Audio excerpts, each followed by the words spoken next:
As I begin my citizen's tour of the Air and Space Museum, I confess to feeling both excitement and dread.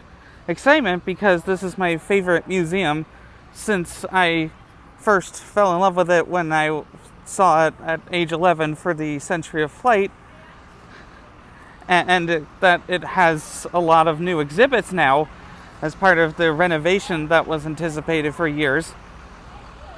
And dread because this is my favorite museum since I was 11 for the Century of Flight, and it's one of the first 8 that President Trump is getting his grubby mitts on as part of the censorship of the Smithsonian. So I'm essentially seeing this as the best form that it will have before it gets torn down. That's not fun to think about.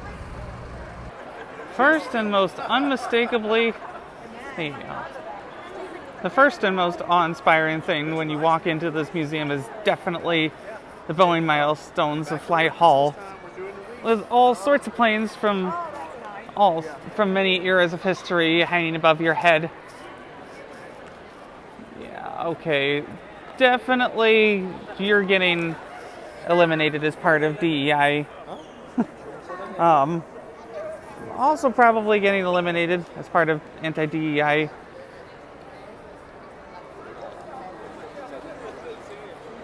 Then, well, it'll cycle back around.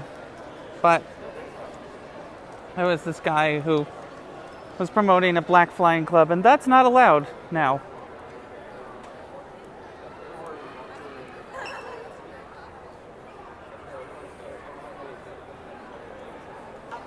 Anybody that isn't already well known is probably at risk once the censorship happens. Like, I would imagine that Sally Ride and Bessie Coleman are going to get minimized or just not displayed at all, while somebody like Amelia Earhart definitely getting shown.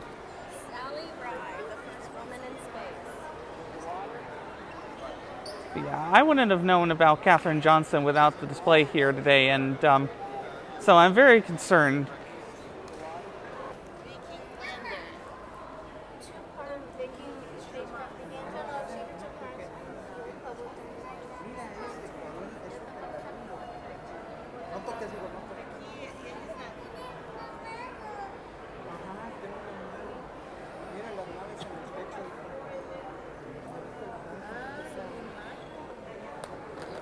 Each Viking Amazing how the overall design principles didn't change all that much between 1976 and now, but we have quite a few more landers since then.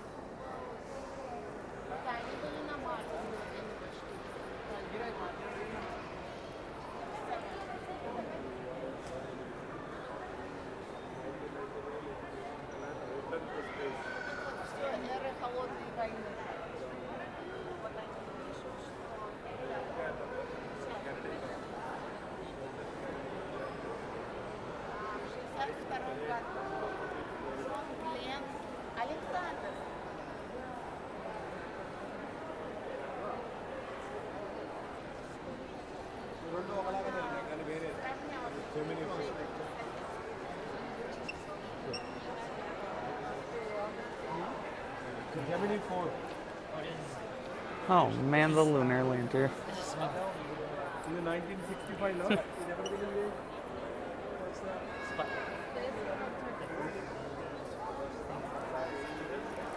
There's Sputnik, all the way up there. Back when we used to care about science funding, all to beat a rival, that's the main thing. You would think we would be caring a lot more about science right now in order to beat China, at least, but that's not this administration's style. Not if the science contradicts politics.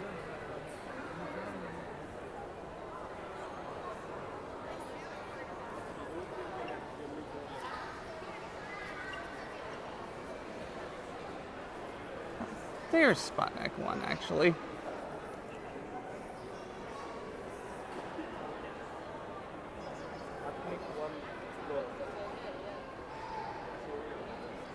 Well, there are Sputnik 1 and Explorer 1, harkening back to an era when the United States actually cared about science funding, if only to beat the Russian bear. You would think we would care about science now to at least compete with China, but that's not this administration's style, it seems. Not if the science is contradicted by political necessity.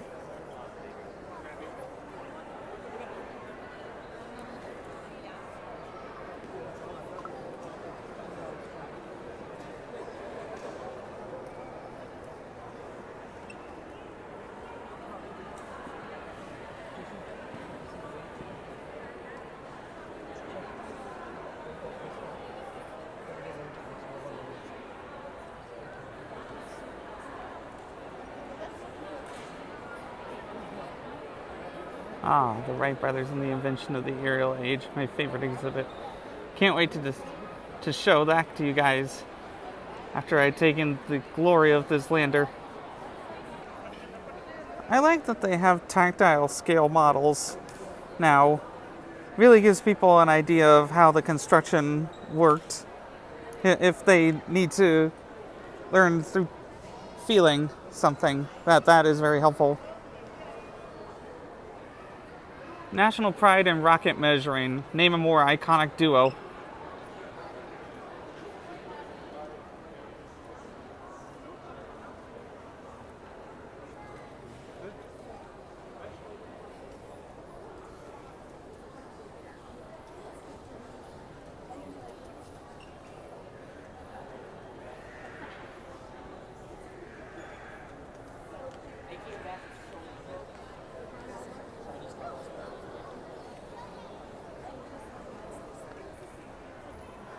This Star Wars probe droid looking thing was the first communications satellite, and that might have been a mistake.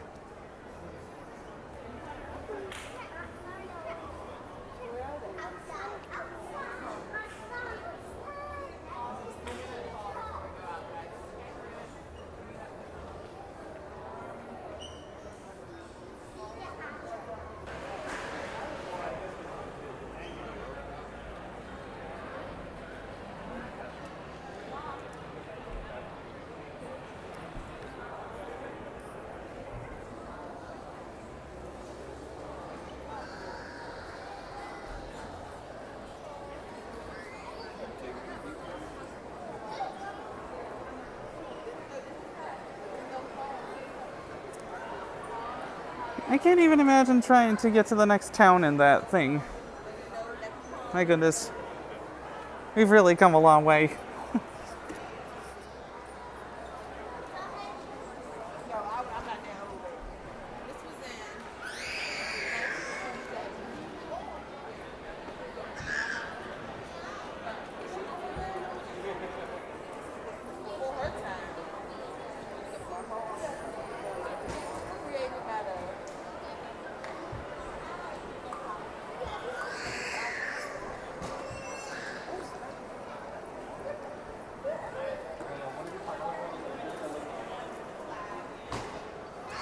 This really goes to show that a lot of times innovation requires a lot of iteration, because the Wright brothers built the first wind tunnel ever in order to be able to test their inefficient, as this display claims, wooden cloth design. That really was the general design framework that worked out the best in the end. Whether there were two wings or one, it didn't really matter, because you needed a wing at least going across horizontally the body of the plane in order to give lift and all of that aeronautic jazz. And then you needed a tail somewhere. It's just that, eventually you find out little things about the kind of wind and other forces that are needed to actually lift everything in the correct way, just a little bit better, and that's how you get innovation.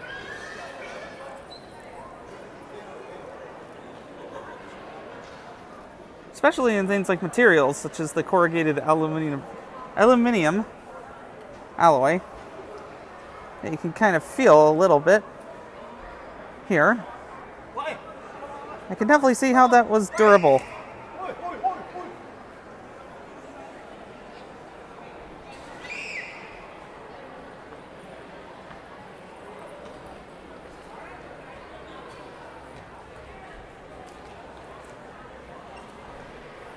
Carrying some passengers, carrying a few more passengers. Iteration, once again.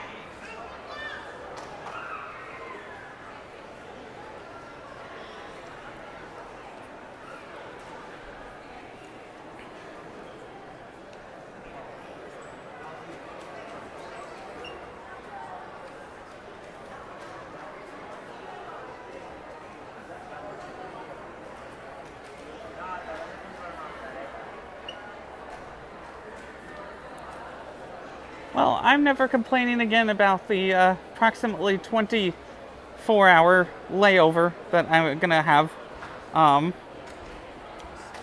anytime that I visit Eswatini.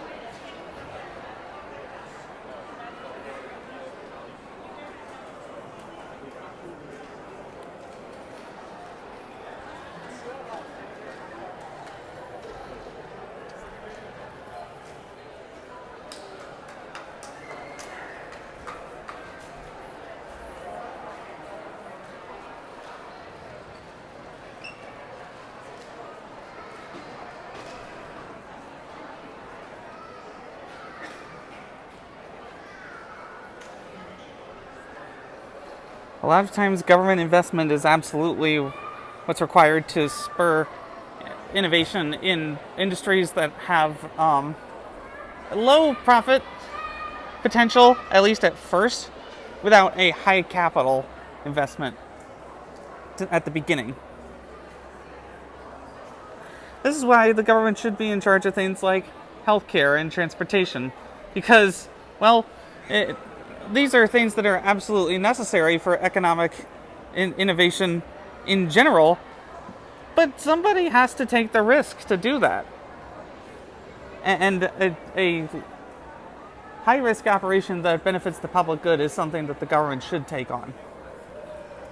Hey, you want to get in this airplane? We're going to go on this airplane real quick anyway. That airplane. This one. You can't go on it. No, Emmett. That one? Come over here. No, the big one. Yeah, they want to get on the airplane. Classic ability to see the cockpits as they were on classic airlines. I've done this many times, so I'm not going to. Well, that would be quite the trophy to have to carry around. I imagine that they make smaller versions of the Collier Air Trophy, though, for the actual individual winners. Oh. Goodness.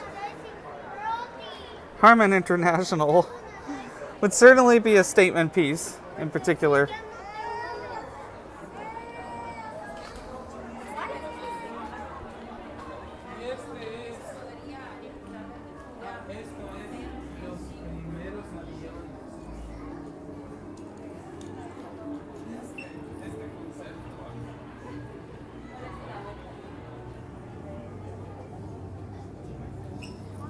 A lot of people like to say that they stand on the shoulders of giants.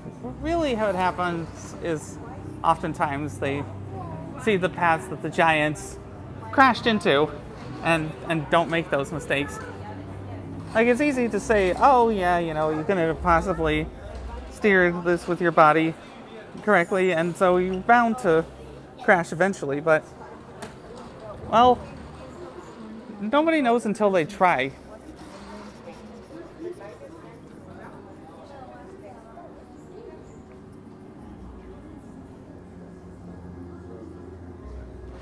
And in this case, come pretty close, almost, to the idea of a helicopter.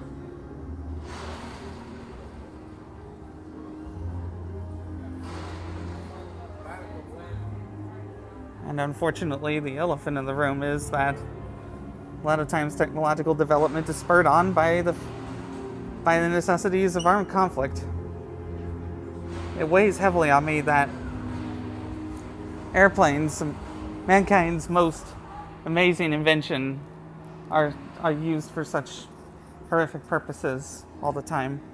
But we wouldn't have gotten the sophistication that we have without the need to bomb people from longer ranges.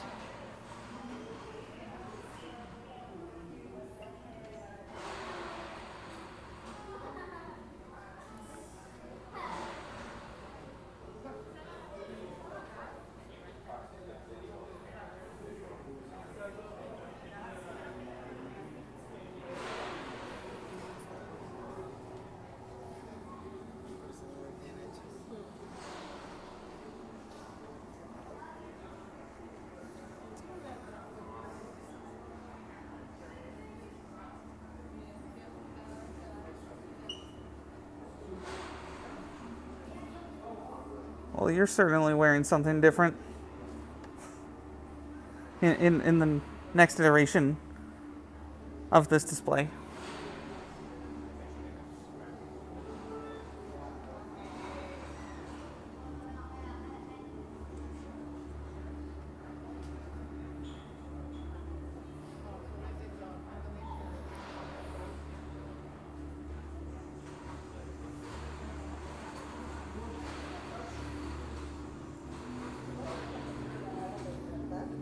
This is about American air and space, so no international accomplishments for you, other countries.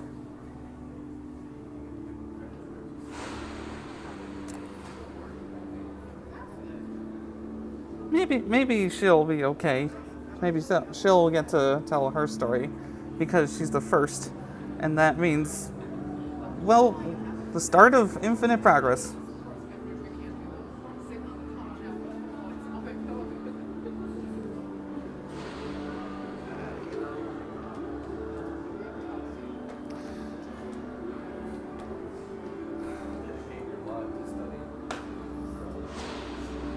Sometimes when you dedicate your life to something like this, it ends horribly.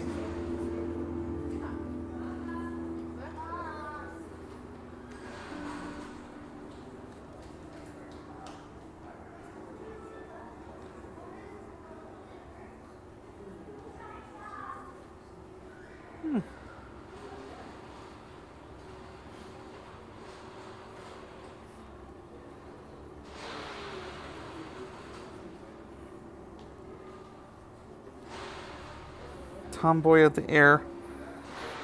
Probably not gonna be allowed to be called that in the future update.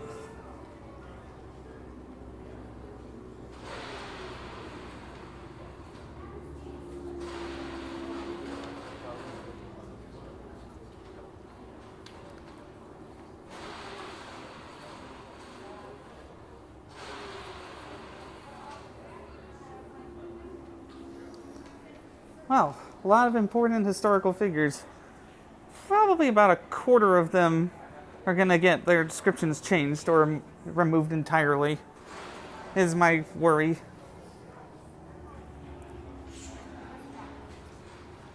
I am still going to enjoy coming here to see all the various different designs of airplanes over the years. That they can never take away from me.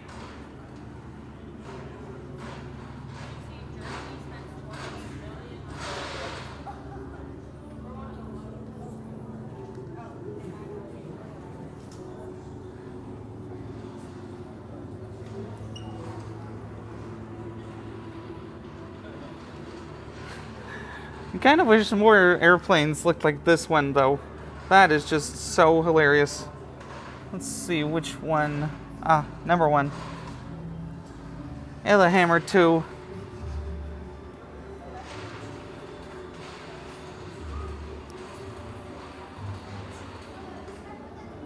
I mean, again, like, there's only so many design principles that can work, so it's probably not surprising that it didn't, and that everything kind of looked more like an iteration of the Wright Flyer design, because that was what worked. And if it ain't broke, don't fix it, to some degree. Just keep building. This Wright Flyer 3, with the steel bottom, was definitely an improvement, because the wood bottom before, for the cradle, was a huge design flaw that could cause a bunch of damage whenever landing, usually in muddy ground.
I do not know how something that looks this goofy flew as well as it did back in 1906.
So they were always looking for the very rapid engine, because it's spinning, it can be cooled by air as opposed to having... This was a fantastic explanation of why this shape of propeller came to be more popular than this one.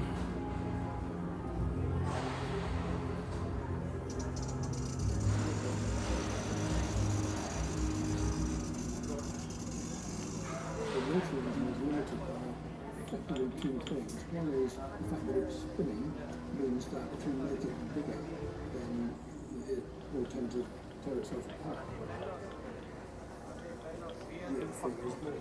It's a huge job.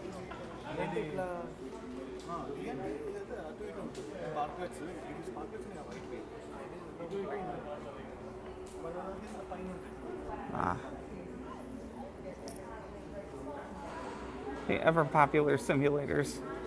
So I probably won't be able to show you much about them for that reason.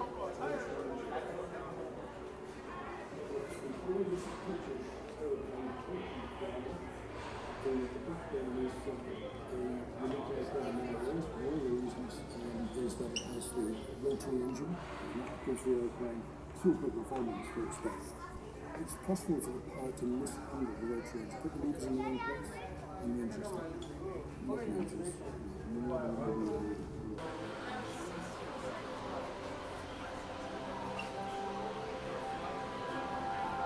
Humanitarian flight is good for all. Some people clearly don't know that. Unfortunately, and have cut aid as a result of it.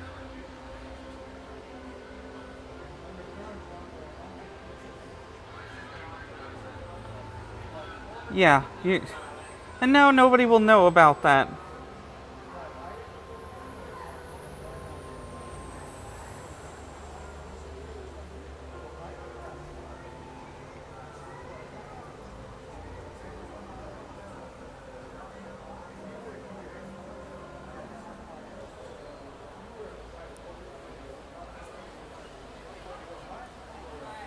I'm hoping I can find something about Jerry Cobb, like a movie or a documentary that I can recommend.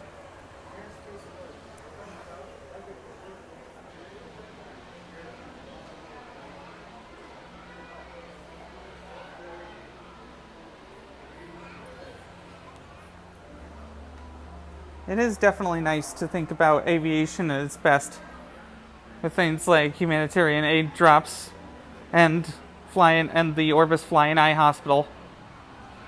But it's also hard for me to think of drones as entirely a good thing in the age of heavy surveillance.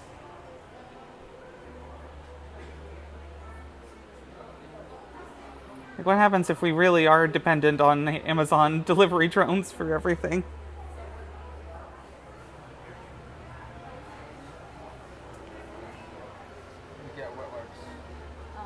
This is a drone. These are flying aircraft that you control with your phone or with a remote control, like this.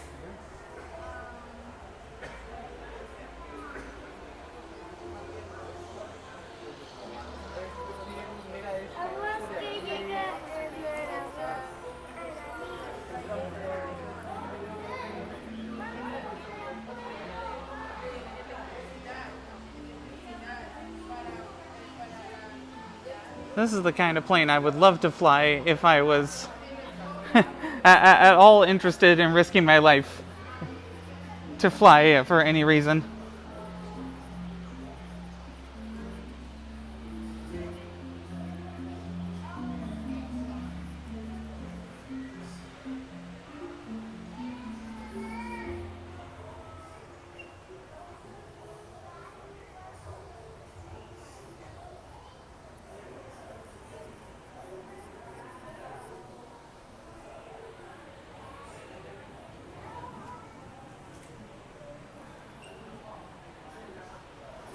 Another women-centered exhibit that's gonna get nixed in the anti-DEIA push by the dictator.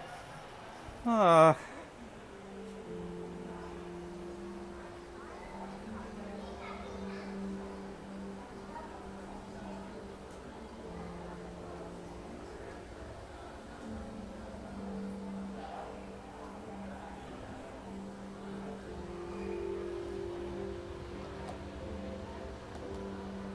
Gotta check that out if I can. Before it gets changed, as I've been mentioning.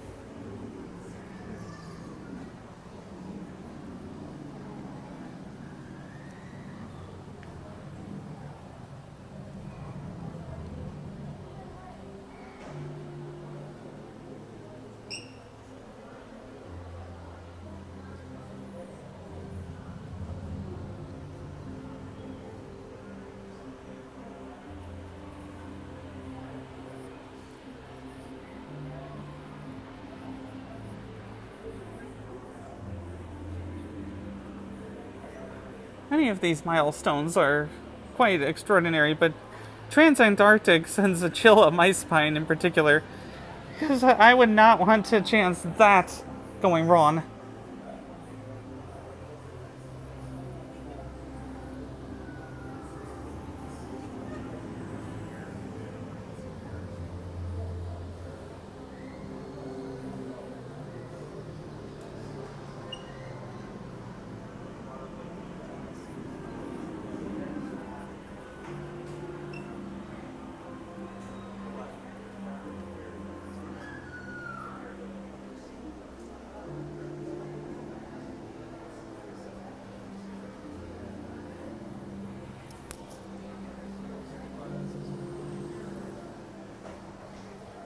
I don't think keffiyehs will be allowed. Nor will there be much mention about Jerry Mock being a woman. Oh no, that's not the system. Unless but determined housewife. That's probably the verbiage that will get changed because, well, she just succeeded because Americans just succeed. There's no adversity that needs to be overcome first.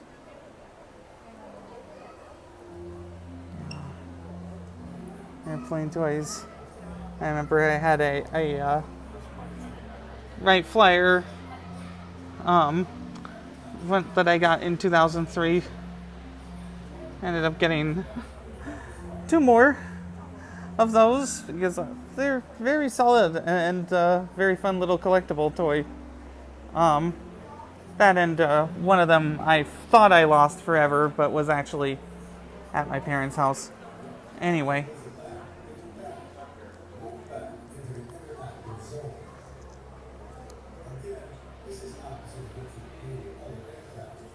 This exhibit always drives me wild because I'm like, how can you even think to build a plane at home? But somebody managed to figure out a way to do that.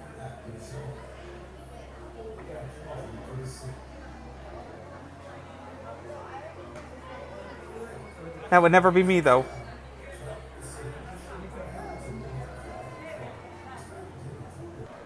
I don't expect a lot of changes to the Wright brothers and the invention of the aerial age. After all, it's an American triumph. It shows, the American dream can be achieved by anybody, even a couple of bicycle makers in Ohio. Certainly that's possible. It's just that, we have a narrative in place that says it's more possible than it actually is a lot of the time.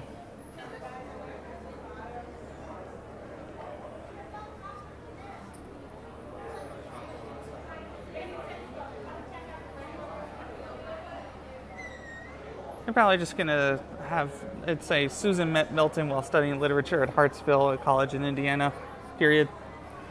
No qualifications around her gender.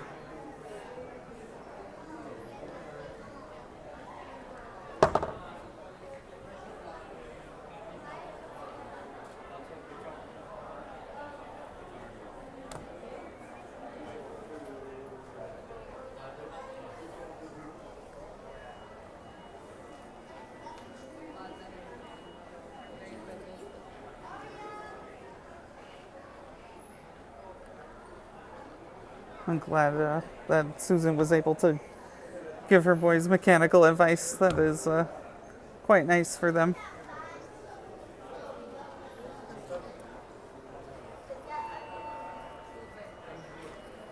It's sad how Orville had to go on for so long without him.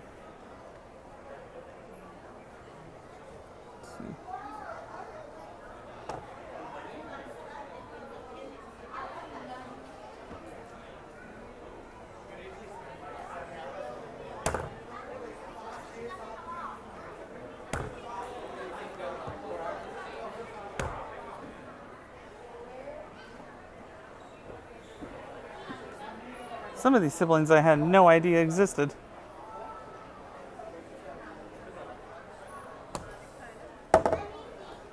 And one of them is definitely getting her role minimized.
You're getting your story removed from the Wright brothers.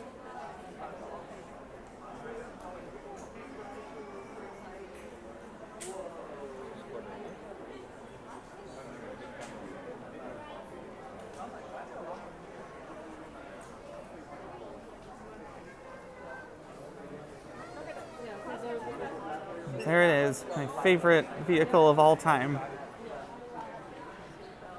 The Wright Flyer. 1903 model, the original.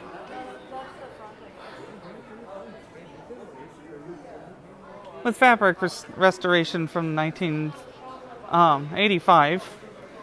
With restoration scheduled again in 2065, if I understand correctly.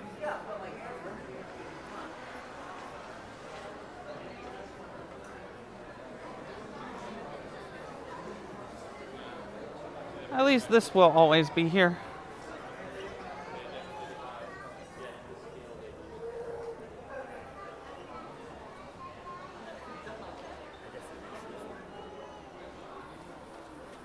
And the general idea of this exhibit has been the same for 20 years, at least. To show their progressive evolution in understanding of gliders until eventually they got to be able to put an engine on a motorcycle engine on there with bicycle chains to manage the propellers with.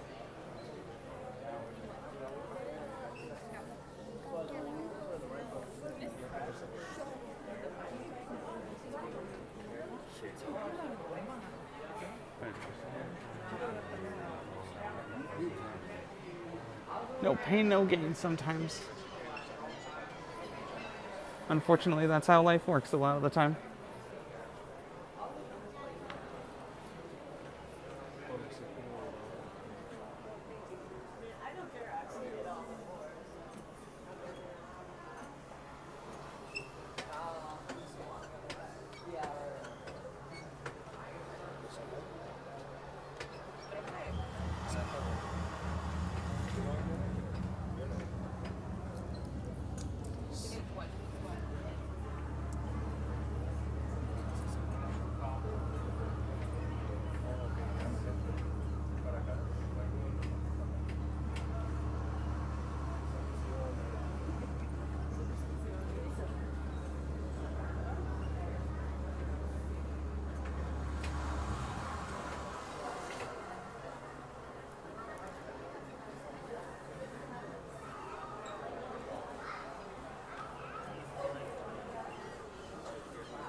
I see how that works now.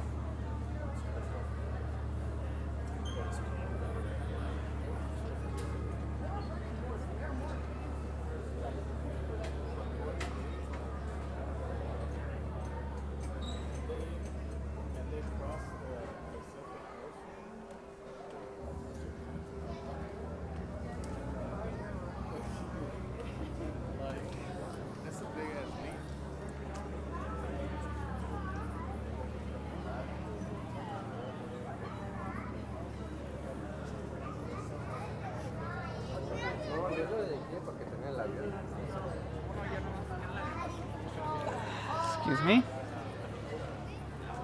Excuse me.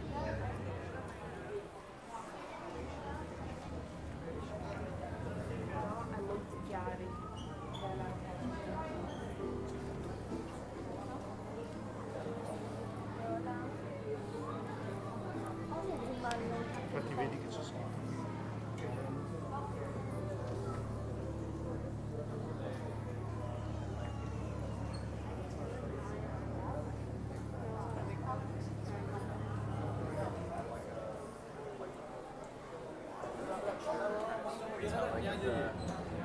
That's pretty lucky timing with the camera operation.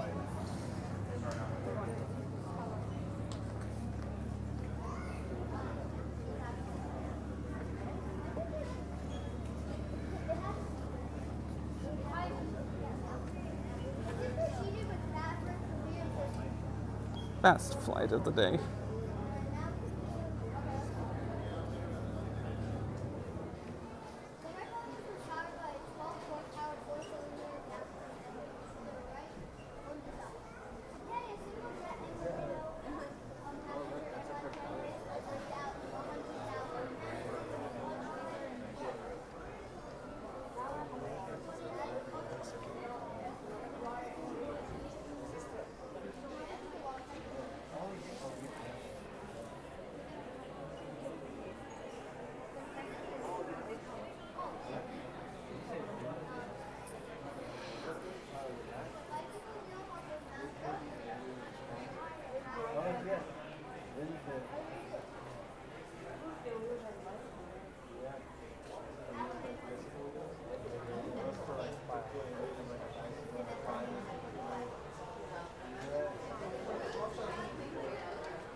These ugly patent wars are not my favorite part when it comes to understanding the Wright brothers.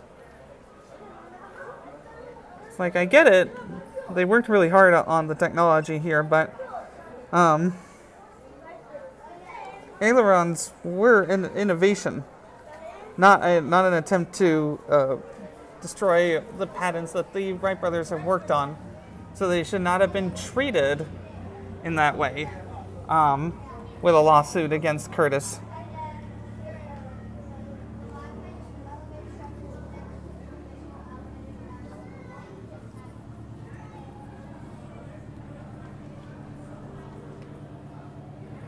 First ever in-flight advertising. Done by a grape soda company.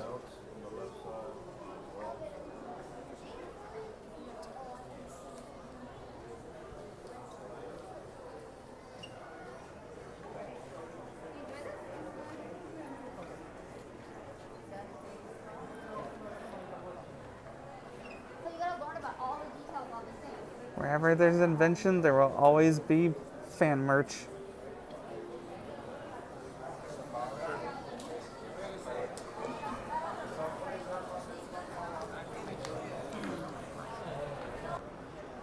Still not quite done with the renovation entirely, it seems. But I'm sure it'll be fun to unwrap that present.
Amazing how any aircraft with that many holes in it survived.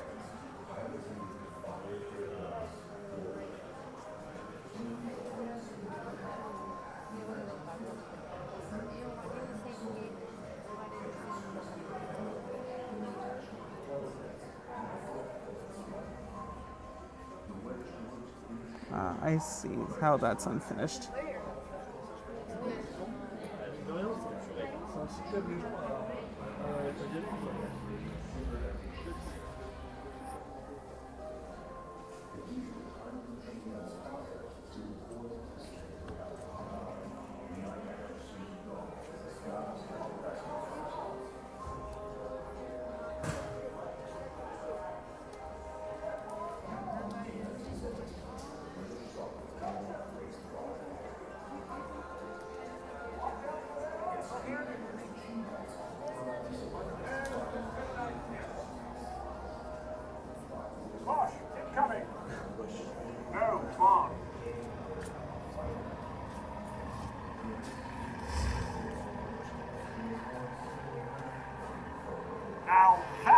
a dogfight.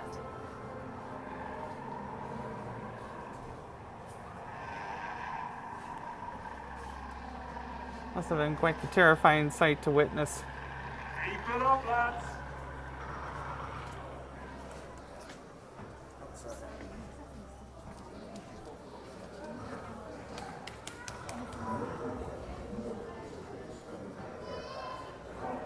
I would not like my legs exposed that much.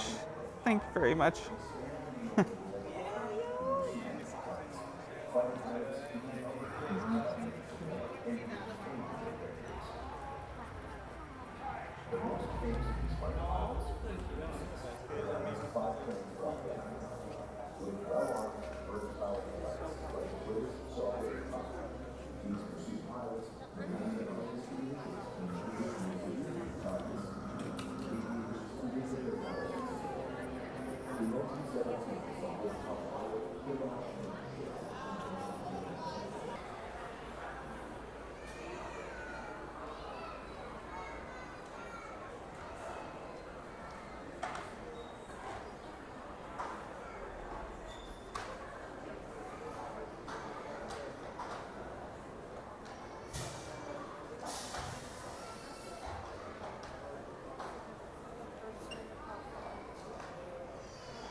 There it is, the Spirit of St. Louis. Isn't that just like a usual flight these days?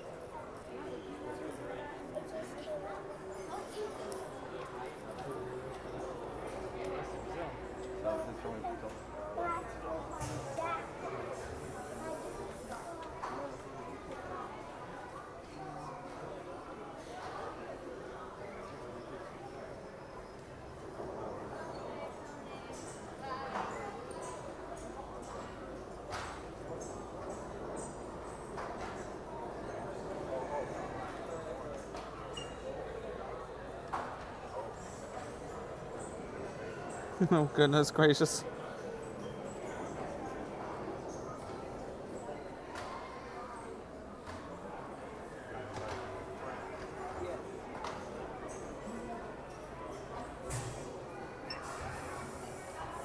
I can't imagine facing any amount of insects with just that on my head.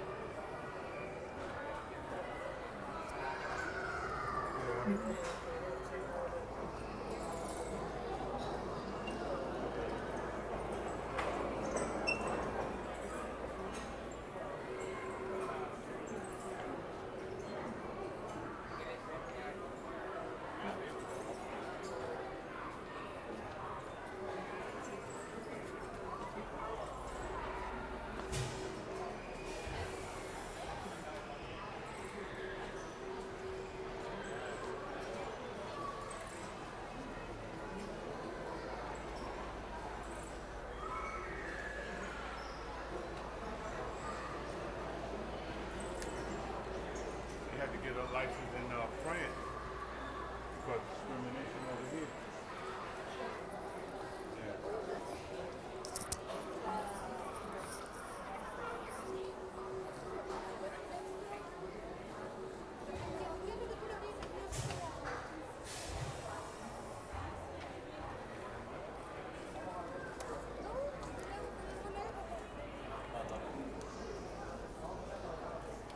Black Queen.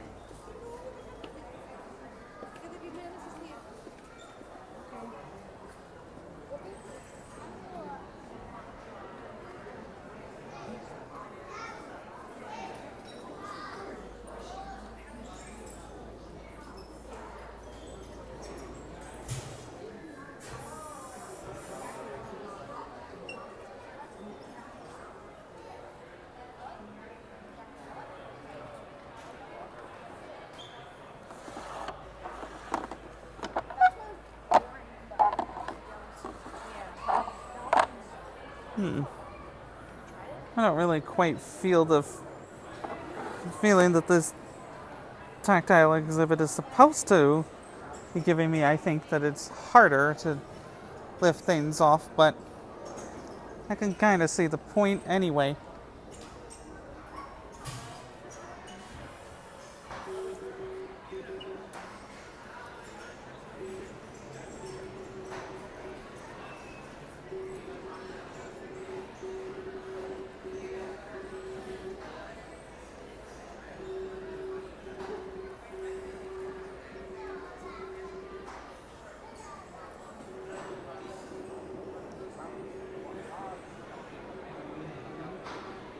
can't imagine I can't imagine flying the hobbyist planes that people make at home now with all the modern fabrication methods. Let alone this flying teacup.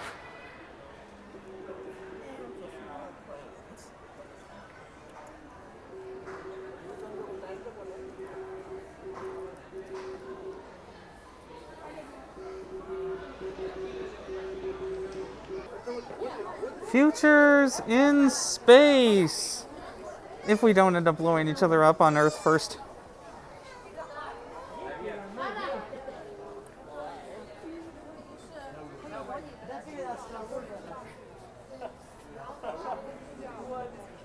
Certainly an eye-catching Star Wars exhibit, more so than the Star Wars spaceship that they originally put up upstairs in an attempt to draw people to the planetarium.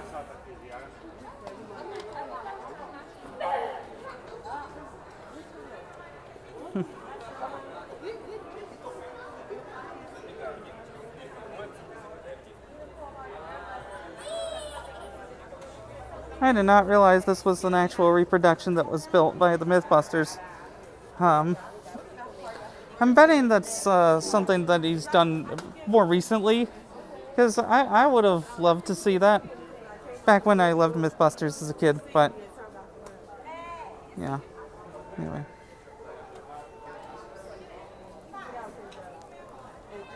Still watching Battlestar Galactica. I need to get back into that. It can be a little bit melodramatic, though.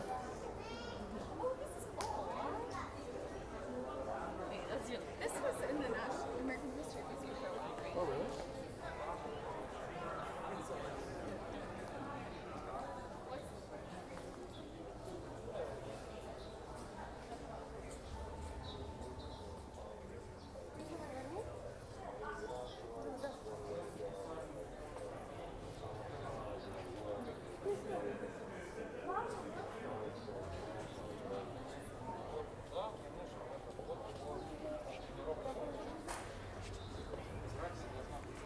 Before at African American History Museum, we had the intersection of art with science in the form of that lunar lander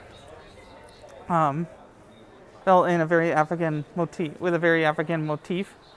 And now we have the intersection of art and science and the fact people are aspiring to go to space in these paintings. It's kind of aspiration that we've all had. I feel like at some point we've all wanted to be in space, or at least to know what it's like there.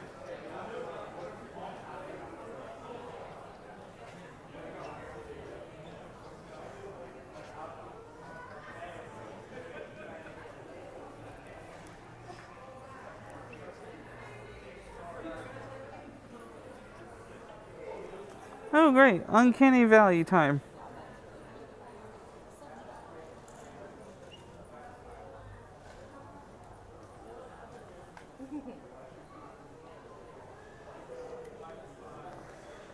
Not sure a robot would bring me hope, necessarily. But when it's scientifically unavoidable to have one or two humans and that's it, probably they could.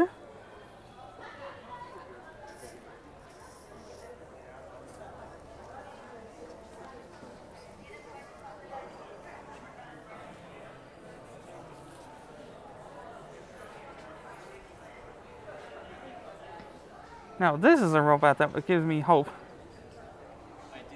It looks like it's something that would pop open to save the day at the end of a steampunk story. I don't quite know why I feel that way, but that's just how it is.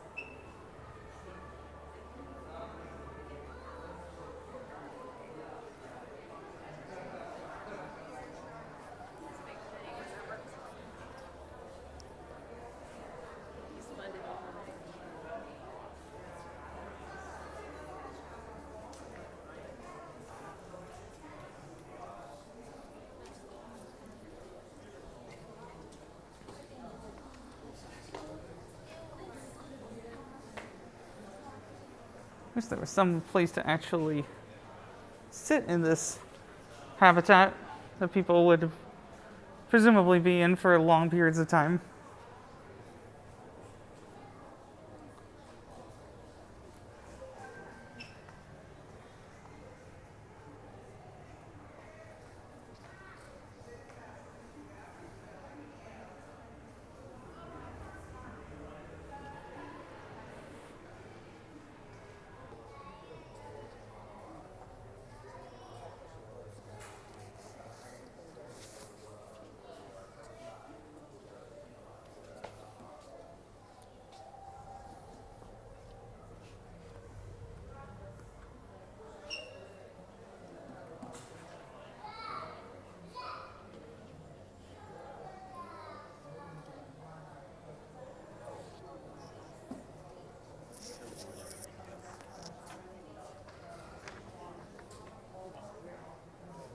Dun, dun, dun, dun, dun, dun.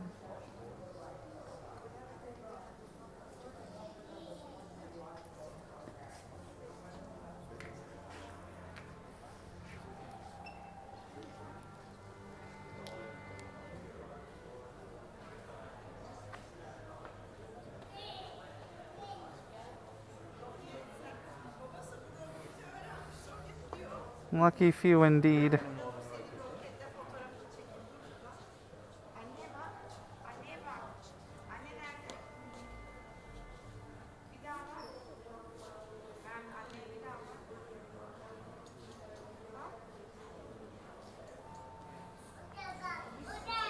I imagine that Space Camp will become a gutted center for propaganda.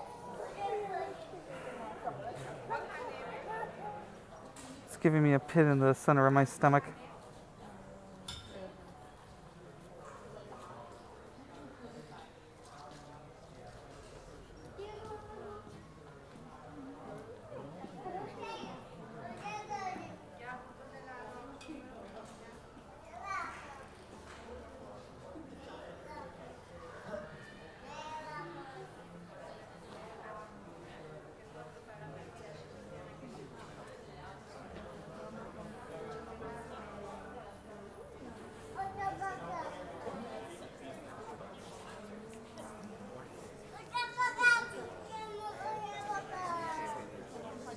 The classic game that I have no idea how anybody likes. Asteroids.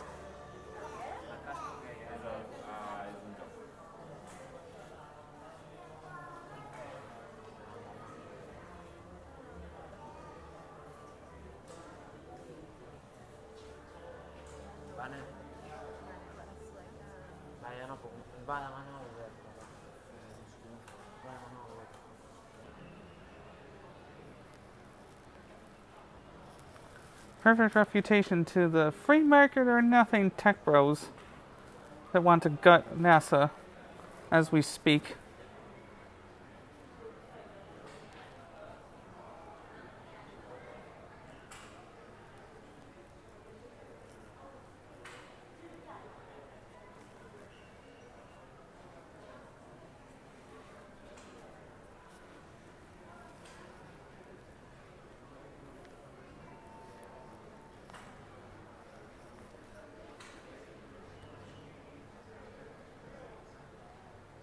Historical issues like land management and traditional stewardship are not allowed to be discussed in Trump's America, so take in this fact while you can.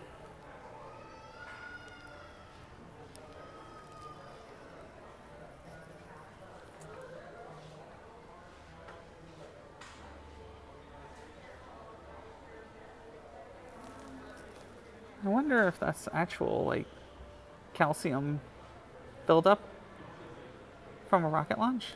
Not sure what that could be.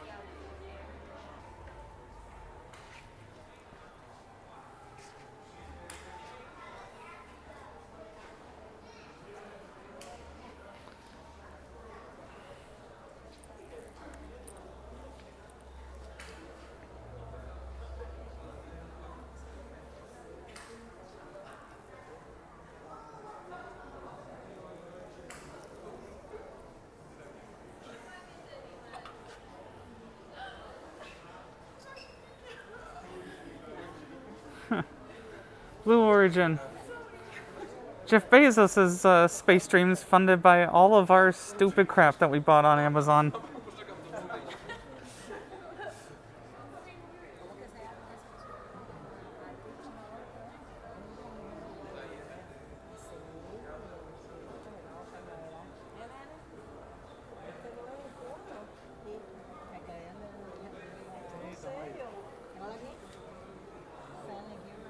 Well, this history is almost certainly getting deleted. Because you can't criticize the US on anything, especially not its space politics. Beware of blast. Truer words have never been spoken.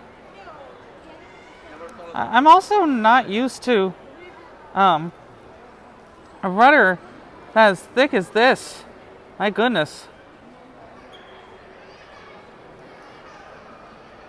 They really were cooking with this stealth fighter.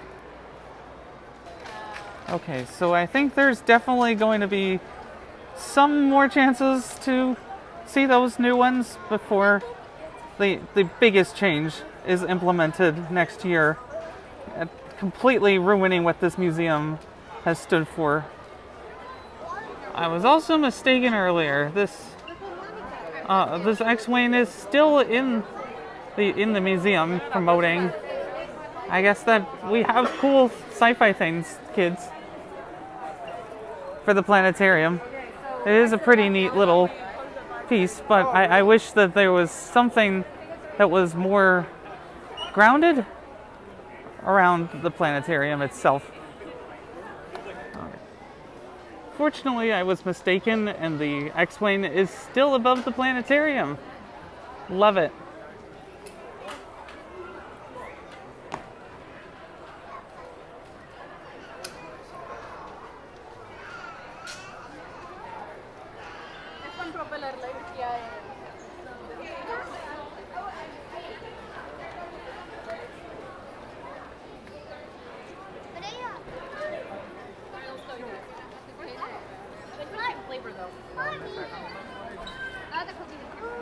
This slideshow is definitely getting reviewed. After all, the idea of women could fly, but waspy power structures prevented them from doing so. It is not kosher anymore.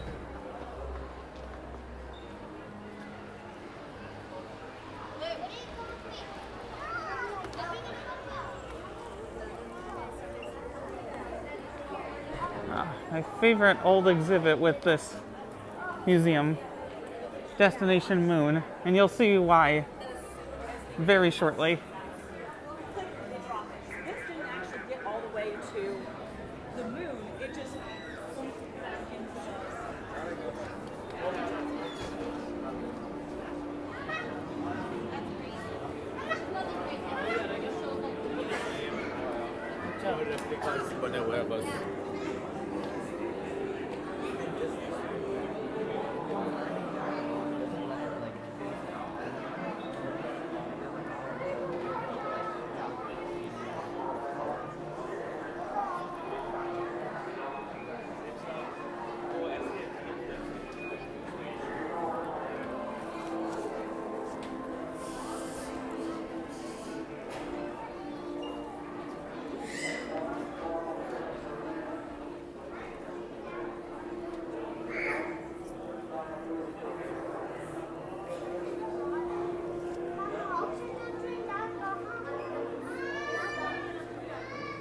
It is nice to feel proud of my country for this genuine scientific achievement. It would be even more amazing if we were still doing it on a regular basis instead of deciding to withdraw from the moon in 1972 and then talking about coming back to it while other countries are eating our lunch.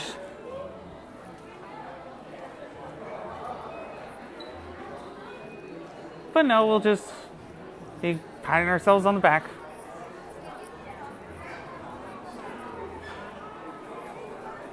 Here we go. So, it's very clever how there's a mirror used on this wall to give the illusion like there's a third engine over there when there's really not. And you can see a very similar optical illusion over here.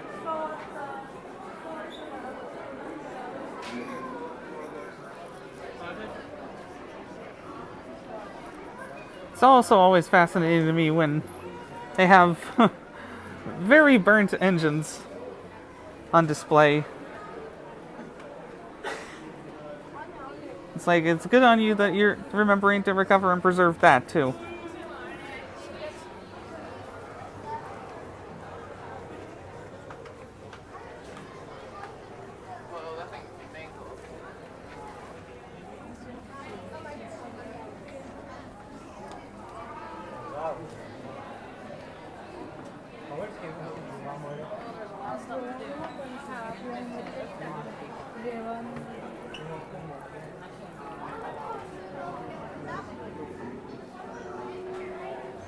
When I first heard of the idea of this exhibit, I was very skeptical about its utility to the Air and Space Museum, but they actually convinced me by having a very interesting overview about how car and airplane designs influence each other.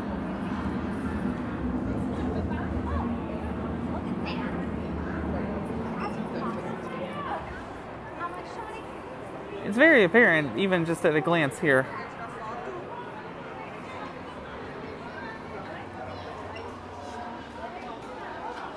The jet age was the age of people wanting things to be sleek and fast, for sure.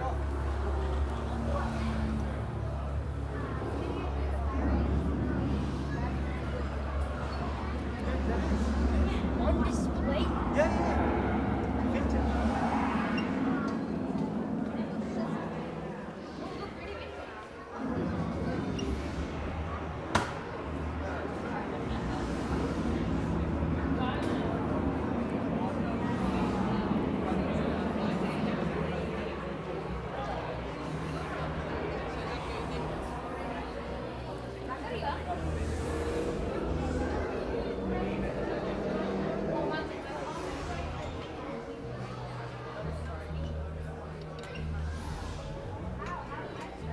Papai, aqui, olha, tá zero, né?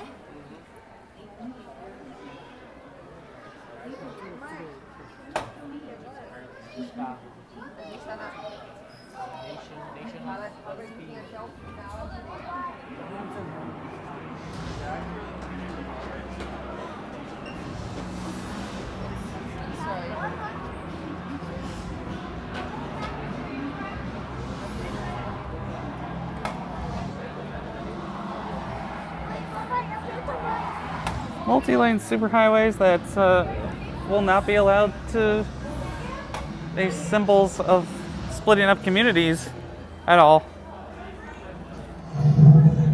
Because we cannot examine the negative effects of our own past. We just hear the fast vroom.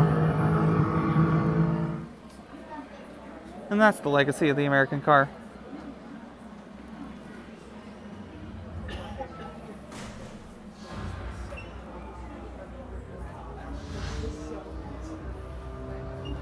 I find it so fascinating that the guy who really put his life's effort into learning how the human body reacted to speed was named John Stopp.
Definitely glad my face has not been subjected to that kind of force.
Yeah, I'm very nervous about that quote being altered or removed.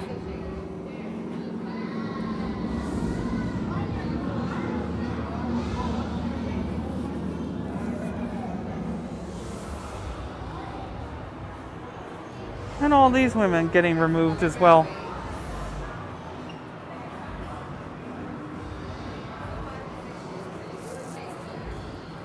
I mean, who knows exactly how they're going to censor anything in particular, but the fact that there's even a threat to do this is unconscionable. It seems like the couple of new exhibits that have appeared so far have been okay, with a few artifacts and a lot of screens. I mean, that seems to be what gets people engaged today, since we do spend a lot of time on screens as a society. But still, it kind of feels a little barren in here compared to other exhibits.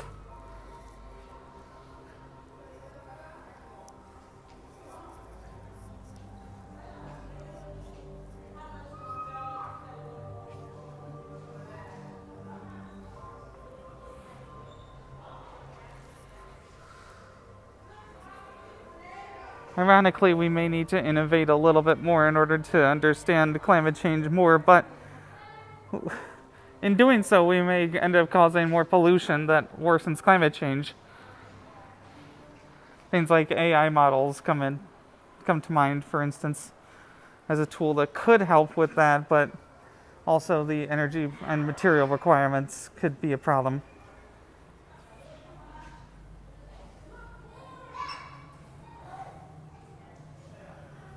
Case in point.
anything related to climate change is almost certainly getting its descriptions edited as well.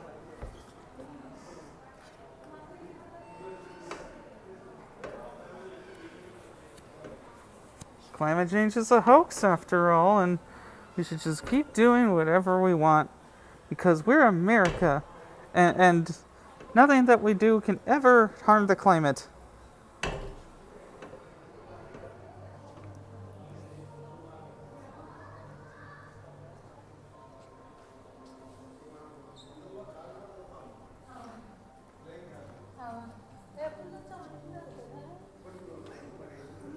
I would love for electric aircraft to be a thing, for instance, but with political will shifting away from electric vehicles and towards more burning of fossil fuels, I don't know if we'll be able to innovate at the pace that is needed in time, especially if information is being censored by governments from museums.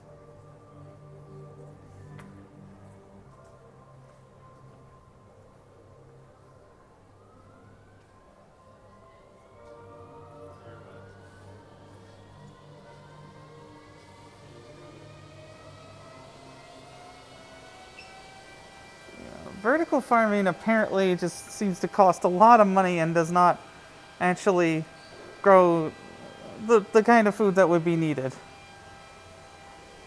Still something interesting to work on, but this might be a little bit of advertisement for not much actual effect.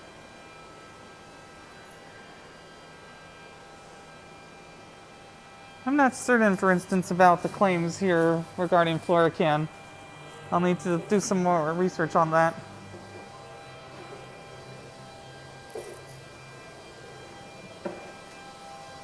I mean, corporate sponsorship is just an unavoidable fact of life when it comes to museum exhibits sometimes.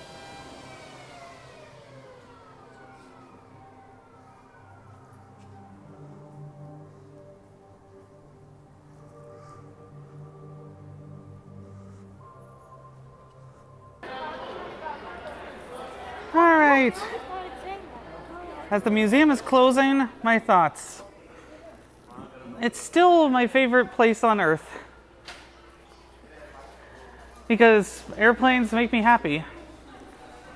I just wish that I didn't have this feeling that once again the story of how America has developed and expanded its ambitions in air and space, that it didn't have this feeling that it was going to be edited very soon for political gain.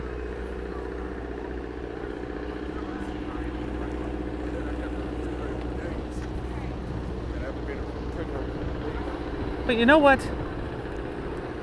Museums change their descriptions all the time.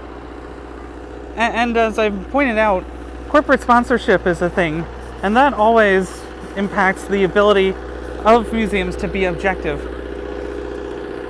So just take whatever is said now and in the future when it comes to museum exhibits with a grain of salt. Do your own research based on that.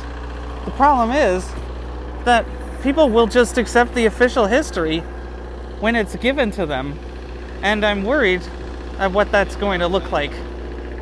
Even still, it was a good day out at my favorite museum in the world. And you all have a good one.